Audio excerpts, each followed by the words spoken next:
25 मई 2017 की ये बात है। उत्तर प्रदेश का एक जिला है कुशीनगर।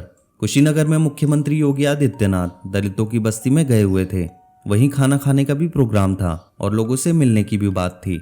जैसे ही वो आगे की ओर चल रहे हैं तो कुछ ऑफिसर्स का काफिला भी उनके साथ चल रहा था। इस घटना की इस मामले की रिपोर्टिंग करने के लिए कुछ पत्रकार भी साथ थे। जैसे जैसे पत्रकार साथ चल रहे थे वैसे वैसे कुछ लोग जो दलित हैं उनसे मिल रहे थे। उनके अंदर से खुशबू आ रही थी। अच्छे कपड़े पहने हुए थे। गलियों को देखकर अच्छा लग रहा था। बहुत ही ज्यादा साफ सुथरी थी। नालियां बिल्कुल साफ हैं। तभी एक पत्रकार ने एक बुजुर्ग व्यक्ति को रोका और रोककर कहा कि बाबा आज तो बहुत खुशबू आ रही है, क्या बात है? तो बाबा कहते हैं कि खुशबू इसलिए आ रही है कि अभी हमें 2-3 दिन पहले कुछ ऑफिसर्स मिलने आए थे। उन्होंने बताया कि मुख्यमंत्री मिलने आएंगे, इसलिए साबुन, तेल, सेंट ये सब सामान देकर गए थे और कहा था कि अगर मुख्यमंत्री के सामने आना है तो नहा कर आना। बस यहीं एक सवाल छूट जाता है और इसके बाद फिर रिपोर्टिंग शुरू होती है। लोकल अखबार वाले लिख रहे थे और बड़े बड़े नेशनल टेलीविजन और इन सभी जगह एक न्यूज चलती है कि मुख्यमंत्री के आने से पहले दलितों को साबुन, शैम्पू और सेंट बांटा गया था ताकि उनके अंदर से खुशबू आए, उनकी तरफ से कुछ खराब ना लगे। यहाँ केवल मुख्यमंत्री की ही बात नहीं है, बल्कि यदि मंत्रियों की बात करें या आम लोगों की बात करें तो ये अक्सर कुछ दलितों को लेकर ऐसी मानसिकता बनी हुई है कि जिस मानसिकता को बदलने में 75 साल का समय बीत गया है लेकिन बदली नहीं है। आज की जो सच्ची घटना मैं आपको सुनाने जा रहा हूँ, इस सच्ची घटना में भी कुछ ऐसा ही होता है। एक बालक है जो कि मटके से पानी पी लेता है और मटके से पानी पीने की बात कुछ इस तरह नागवार गुजरती है कि उस बच्चे को अपनी जान देनी पड़ती है और उसकी जान की कीमत थी महज एक मटके को छूना।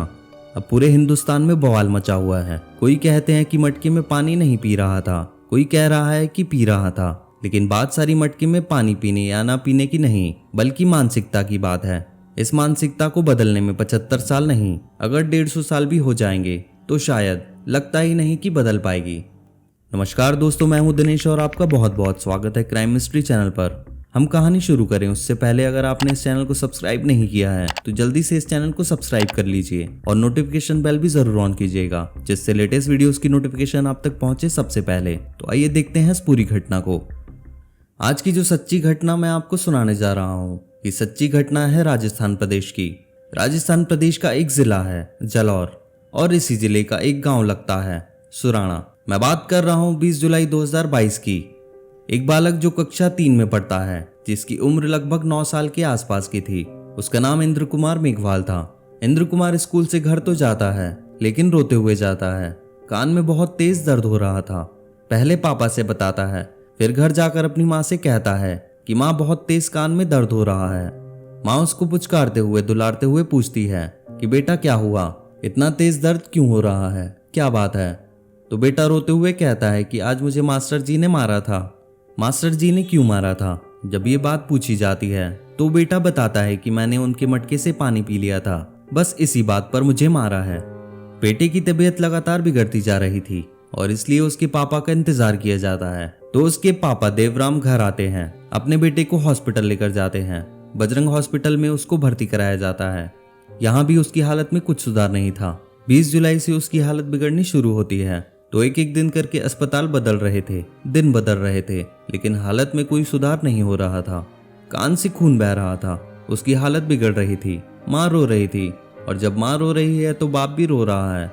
भाई से पूछा जाता है तो वो भी इसी विद्यालय में पढ़ता है। इस विद्यालय का नाम सरस्वती विद्या मंदिर उच्च प्राथमिक विद्यालय है, जो कि जालौर के सुराणा गाँव में पड़ता है।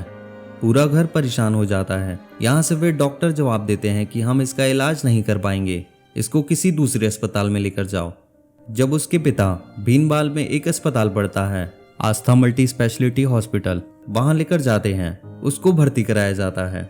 उपचार शुरू हो जाता है, लेकिन उपचार के बाद भी कोई सुधार नहीं हो रहा था और पापा की जो जेब थी जवाब देने लगी, क्योंकि लगातार जब इलाज चलेगा तो पैसे खर्च होंगे और जब पैसे खर्च होते हैं तो गुस्से में आकर मास्टर जी को फोन करते हैं। मास्टर जी हैं छैल सिंह। उनसे कहते हैं कि मास्टर जी तुम्हें मेरे बेटे को ऐसे नहीं मारना चाहिए था और इसी बातचीत की ऑडियो वायरल हो जाती है। तो इसी वायरल ऑडियो से पता चलता है कि वाकई मास्टर जी ने मारा तो जरूर था, क्योंकि मास्टर जी बार बार एक ही बात कहते हैं, हमारा था, हाँ हमारी गलती थी, ऐसा किया होगा वैसा किया होगा, तरह तरह की बातें कर रहे थे।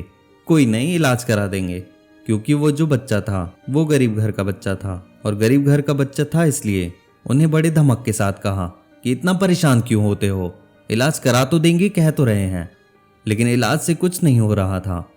इसके बाद उसको भीनमाल का एक त्रिवेणी मल्टी स्पेशलिटी हॉस्पिटल है, ट्रामा सेंटर, यहाँ पर उसको भर्ती कराया जाता है और यहाँ भी उसको किसी उपचार का कोई फायदा नहीं होता। एक एक दिन गुजरने लगता है। इस परिवार की हालत लगातार बिगड़ने की ओर थी। परेशान हो जाते हैं, अपना दर्द किसी से बयां भी नहीं कर पा रहे थे। आसपास के लोग भी कहीं ना कहीं पूछने लगे थे कि इंद्र कुमार मेघवाल को क्या हुआ है। तब उन्होंने कहा कि इसके मास्टर जी ने मारा था इसको और मारने की वजह से इसके कान से खून बह रहा था, इसलिए तबीयत में कोई सुधार नहीं हो रहा है और दर्द लगातार बढ़ रहा है। धीरे धीरे दिन आगे बढ़ते हैं और आगे बढ़ने के बाद फिर उसको यहाँ से दिशा करनी हॉस्पिटल है, वहाँ भर्ती करा दिया जाता है। वहाँ भी कोई उपचार नहीं होता है, लेकिन हालत में कोई सुधार नहीं था। इसको यहाँ से त्रिवेणी हॉस्पिटल लेकर जाते हैं करने के बाद, और त्रिवेणी में भी इसको वैसे ही मना कर दिया जाता है। न्यूरोलॉजिस्ट सेंटर लेकर जाते हैं और वहाँ भी इसको कुछ फायदा नहीं हो रहा था। पिता ने क्या कोशिश नहीं की थी अपने इंदर को ठीक करने की। बार बार इंदर के पास जाते थे, उसको पकड़ते थे, पुचकारते थे, दुलारते थे, कहते थे कि बेटा तुम सब्र करो, मैं तुम्हें हर अच्छी जगह दिखाऊंगा, तुम्हारा बढ़िया से बढ़िया इलाज कराऊंगा, तुम जल्दी से ठीक हो जाओगे, परेशान मत हो। उसके बाद उदयपुर की गीतांजलि हॉस्पिटल है, वहाँ लेकर जाते हैं। वहाँ भी वो ठीक नहीं होता है और गीतांजलि वाले कहते हैं कि इसको हम हायर मेडिकल सेंटर रेफर कर रहे हैं। तब वो गुजरात पहुँचता है। गुजरात के अहमदाबाद के सिविल हॉस्पिटल में जाते हैं और सिविल हॉस्पिटल में जाने के बाद उस बालक की तबीयत जब ज़्यादा बिगड़ जाती है तो 13 अगस्त की सुबह लगभग 11:30 बजे के आसपास वो हमेशा हमेशा के लिए अंतिम सांस लेता है, यानी कि खत्म हो जाता है, मर जाता है। और जैसे ही वो मरता है तभी उसका पिता चीखता है, चिल्लाता है, रोता है और उसके रोने की आवाज़ पूरा हिंदुस्तान सुनता है। उसकी माँ के रोने की आवाज़ पूरा हिंदुस्तान सुनता है। और जब पूरा हिंदुस्तान सुनता है तो कई तरह की बातें सामने आती हैं। जब ये व्यक्ति विरोध कर रहा था तो राजस्थान की पुलिस इस पर लाठियां बांध रही थी, पीट रही थी, कह रही थी कि शोर क्यों मचाते हो। शोर मचाने वाली बात ही थी, क्योंकि जो बात उसने बताई तो वो बात पूरे हिंदुस्तान में कुछ इसलिए नहीं फैली थी कि जो सच बताया था उसने कि मेरा बेटा सरस्वती विद्या मंदिर उच्च प्राथमिक विद्यालय में पढ़ता है, कक्षा 3 का छात्र है, टंकी से पानी पी रहा था। मास्टर जी ने उसको इतना मारा कि मैं इलाज कराते कराते 23 दिन तक 7-8 हॉस्पिटल में घूमता रहा, लेकिन ठीक नहीं हुआ। और ठीक होता भी कैसे, क्योंकि उसको मरना ही था, क्योंकि उन्होंने इतना जो मारा है। ये बात राजस्थान सरकार ही नहीं बल्कि केंद्र सरकार से लेकर देश की सीमाओं को पार कर जाती है। लोगों को पता चलता है कि मटके छूने की कीमत कुछ इस कदर उसे चुकानी पड़ती है कि उसको अपनी सांसों को रोकना पड़ जाता है।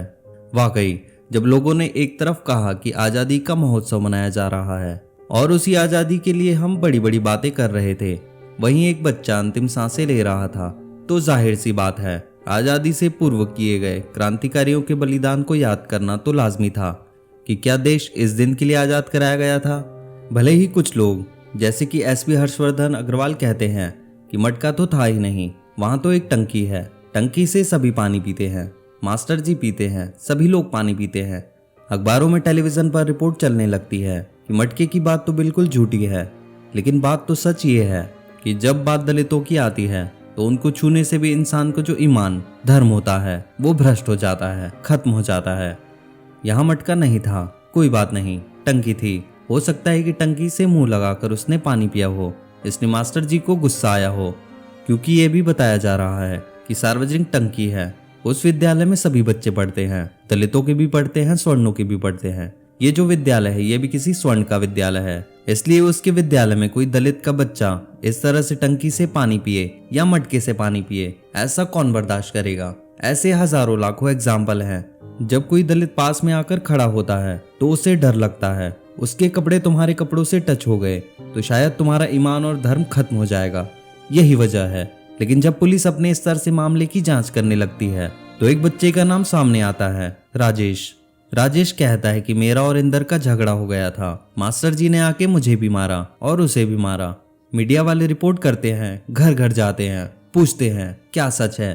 हर कोई मटके को देखना चाहता है, लेकिन कोई दलित को देखना नहीं चाहता, उन घरों में जाना नहीं चाहता जिन घरों में जाने से पहले लोग साबुन, शैम्पू, सेंट दे देते हैं, खुशबू आएगी, साफ कपड़े पहनेंगे, तभी उस गली में, उस मोहल्ले में गुजरेंगे। वाकई याद आता है कि जब भारत का संविधान लिखा गया था, लिखने वाले ने कभी नहीं सोचा था। उसने यही सोचा था कि सभी लोग समान हो जाएंगे, लेकिन 75 साल के बाद भी समान वाली कोई बात नहीं है। बात है तो सिर्फ बांटने वाली, बंटवारे वाली। आज भी किसी प्राथमिक विद्यालय में चले जाइए, सरकारी हो या प्राइवेट में चले जाइए, किसी गली मोहल्ले में चले जाइए, जहां बात दलितों की आती है तो वहां सिर्फ डर लगता है कि कहीं वो छू न जाए। एक पोस्ट है जो बहुत तेजी के साथ वायरल हो रही है। भारत का नक्शा है। उस भारत के नक्शे के अंदर इंद्र कुमार मेघवाल का एक फोटोग्राफ बनाया गया है। चित्र के माध्यम से बनाए जाने के बाद उसका वही फोटो बनाया गया है जो लगातार एक के बाद एक हॉस्पिटल में घूम रहा है, और साथ ही उस पर एक लाइन लिखी है कि आस्था मूत्र पिला देती है और पाखंड पानी भी नहीं पीने देते। क्या हमारे देश के यही संस्कार हैं? वाकई ये पोस्ट झकझोरने वाली है, हिलाने वाली है, परेशान करने वाली है। नहाकर मिलने में कोई आपत्ति नहीं है, लेकिन एक ही कम्युनिटी को, एक ही विशेष दल को, एक ही विशेष लोगों को आप साबुन, शैम्पू, तेल बांटते हो, फिर उनको अपने पास बुलाएंगे, कहेंगे कि नहा कर आना, तो वाकई ये तकलीफ देने वाली बात है।